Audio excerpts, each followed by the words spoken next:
आदरणीय सभापति जी, ये संसद, ये उच्च सदन सार्थक वाद विवाद संवाद और इस मनोमंथन में से अमृत निकाल करके देशवासियों देने के लिए है।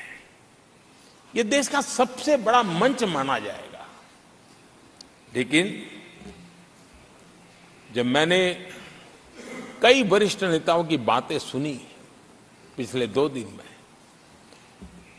सिर्फ मुझे ही नहीं पूरे देश को निराशा हुई है। यहां कहा गया कि ये देश के इतिहास का पहला चुनाव था जिसका मुद्दा संविधान की रक्षा था। मैं जरा उन्हें याद कराना चाहता हूं। क्या अब भी ये फेक नैरेटिव चलाते रहोगे क्या? क्या आप भूल गए 1977 का चुनाव? अखबार बंद थे, रेडियो बंद थे, बोलना भी बंद था और एक ही मुद्दे पर देशवासियों ने वोट किया था।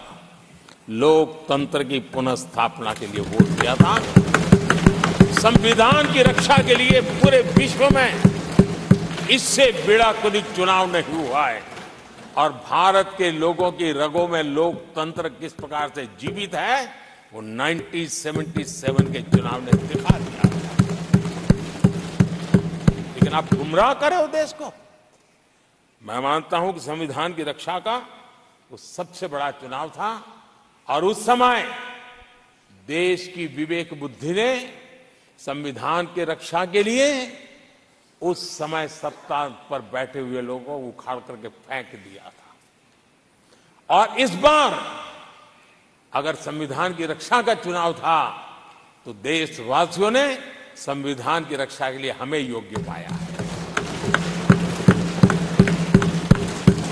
संविधान की रक्षा के लिए देशवासियों को हम पर भरोसा है। कहां अगर संविधान की रक्षा कोई कर सकता है तो यही लोग कर सकते हैं और देशवासियों ने हमें जनादेश दिया है।